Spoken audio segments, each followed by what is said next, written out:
Using the register. Each employee is given an associate number and password to gain access to the register. The employee password and number is only to be used by the associate that it is assigned to. The number allows any of the associate's transactions to be traced and brought back up if ever necessary. Proper cash handling. The cash register should be closed at all times except when getting money for a transaction or getting change.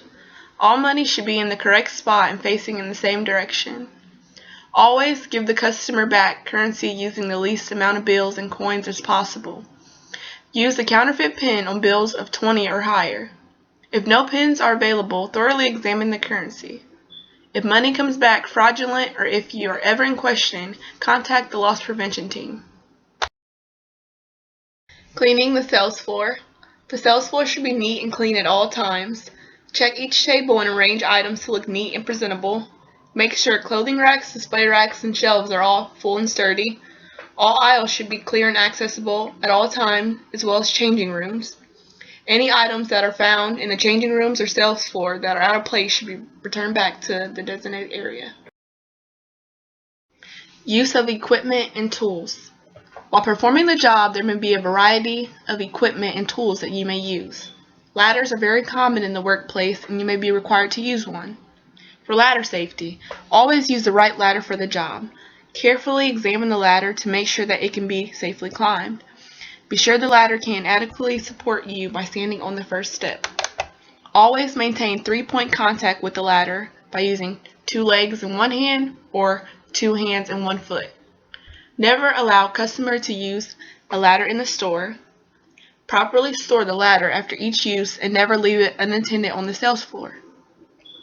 Box cutters are also commonly used in the workplace. Never use a dual cutter. Make sure that it is not facing anyone. Always cut away from yourself and others, and make sure it is closed after each use. In the store that you work in, there may be a freight elevator.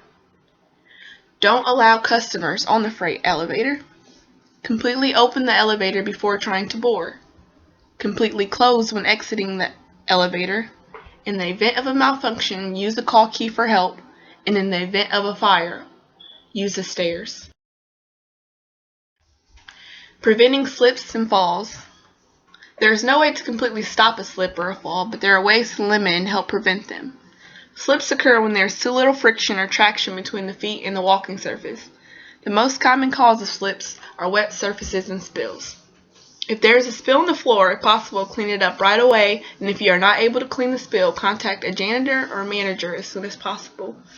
Make sure that all mats are laying down flatly with no corners or edges lifted up. Report any torn carpet or tiles that could cause injury to a store manager immediately. First aid. There should be a first aid kit at every register. Inside the kit should be band-aids, gauze, gloves, tweezers, antiseptic, cloth, tape, etc. Use this kit for small injuries to employees or customers. Always use gloves. Throw away contaminated dressings into a hazard bag and contact the manager to complete proper disposal. Shoplifting. A major problem that is in retail is shoplifting. There are ways to prevent and minimize theft. If there is ever a customer who looks suspicious, call the loss prevention team immediately. Pay close attention to that customer and, if possible, ask if they need help or try to give them some assistance, as this can be a way to spook them and stop them from shoplifting. Never physically try to stop a shoplifter. Just pay close attention to details such as their appearance, what they are wearing, and which direction they may have gone, because this information may be important when helping the loss prevention team with an apprehension.